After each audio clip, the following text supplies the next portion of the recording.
UP में सुबसपा प्रमुख OP Rajbhar और समाजवादी पार्टी के अध्यक्ष अखिलेश यादव के बीच दूरियां शुक्रवार को और ज्यादा बढ़ गई है। ओपी राजभर ने राष्ट्रपति चुनाव में सपा की जगह भाजपा की राह चुन ली है। हालांकि ये बात काफी समय से काफी लोग जानते थे कि ओपी राजभर दिखाने के लिए सपा के साथ है, लेकिन उनका मन अभी भी भाजपा के साथ ही जुड़ा हुआ है। राजभर ने विपक्ष के प्रत्याशी यशवंत सिन्हा की जगह एनडीए उम्मीदवार द्रौपदी मुर्मू को वोट देने का ऐलान कर दिया है। ऐसे में इस बात की चर्चा और तेज हो गई है कि अब क्या यूपी में बीजेपी सुबसपा को अपने साथ लेगी और राजभर को योगी सरकार में मंत्री बनाया जाएगा। राजभर इसके पहले भी बीजेपी के साथ गठबंधन में चुनाव लड़ चुके हैं और योगी जी के साथ पिछली सरकार में भी मंत्री बनाए जा चुके हैं। लेकिन वही ओपी राजभर ने जब सपा के साथ रिश्ता जोड़ा तो वही योगी सरकार और बीजेपी के बारे में काफी उल्टी सीधी चीजें बोली। यहाँ तक कि ओपी राजभर ने यह भी बोला कि वो बीजेपी को नष्ट करना चाहते हैं। ओपी राजभर और अखिलेश यादव के बीच वैसे तो तनातनी आजमगढ़ और रामपुर लोकसभा उपचुनावों के हार के बाद से ही दिखाई दे रहे थे, जब ओपी राजभर ने अखिलेश यादव के बारे में कई उल्टी सीधी चीजें बोलना शुरू कर दी।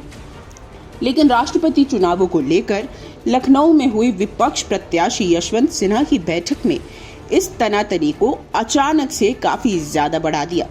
इसके बाद ओपी राजभर सीएम योगी के बुलावे पर एनडीए प्रत्याशी द्रौपदी मुर्मू के सम्मान में आयोजित डिनर पर भी चले गए थे। डिनर के बाद ओपी राजभर ने सीएम योगी की तारीफ भी की, कहा कि अखिलेश यादव ने बुलाया ही नहीं और योगी जी ने बुलाया और द्रौपदी मुर्मू के लिए समर्थन भी मांगा। इसके बाद अब माना जा रहा था कि राजभर अब अखिलेश की जगह योगी के करीब आ चुके हैं। हालांकि ऐसा पहले से ही चल रहा था, लेकिन दुनिया को राजभर वैसा दिखा नहीं रहे हैं। शुक्रवार को लखनऊ में मुर्मू को समर्थन देने का ऐलान करते समय ओपी राजभर ने सीएम योगी के साथ अमित शाह की भी तारीफ की। उन्होंने ये भी खुलासा किया कि मुर्मू को समर्थन को लेकर उनकी अमित शाह के साथ भी बैठक हुई थी। राजभर ने बताया कि अमित शाह ने मुलाकात की और कहा कि अगर आप मुर्मू को वोट देना चाहते हैं तो प्रेस कॉन्फ्रेंस करके ऐलान कीजिए। राजभर ने भले ही अभी अखिलेश यादव के साथ गठबंधन तोड़ने का ऐलान नहीं किया है, लेकिन अमित शाह से मुलाकात और बैठकों की बात से ये साफ पता चल रहा है कि उनकी करीबियां अब बीजेपी से और ज्यादा बढ़ गई हैं। लेकिन इसके पीछे भी एक कारण है जो कि आपको आगे पता चलेगा। बीजेपी ने मिशन 2024 पर काम करना शुरू कर दिया है। ऐसे में माना जा रहा है कि देश के सबसे बड़े राज्य यूपी में अपनी राह को और आसान करने के लिए राजभर को बीजेपी साथ ले सकती है।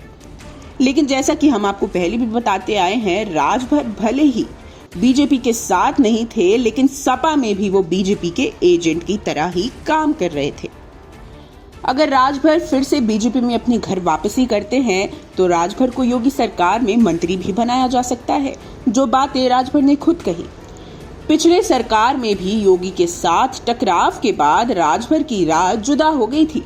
इस बार खुद योगी ने राजभर को मुर्मू के डिनर पार्टी पे बुलाया। ऐसे में माना जा रहा है कि दोनों के बीच अब पहले जैसे ही बातचीत होने लगी है।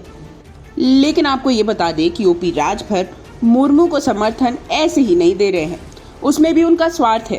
बीजेपी ने उन्हें कैबिनेट मंत्री की सीट का लालच देके मुर्मू के लिए समर्थन लिया है। डेस्क रिपोर्ट, न्यूज़ नशा। और आप हमसे जुड़े रहने के लिए सब्सक्राइब करें YouTube पर, फॉलो करें Twitter पर और लाइक करें Facebook पर। और ज्यादा जानकारी के लिए आपको टाइप करना होगा सिर्फ न्यूज़ नशा।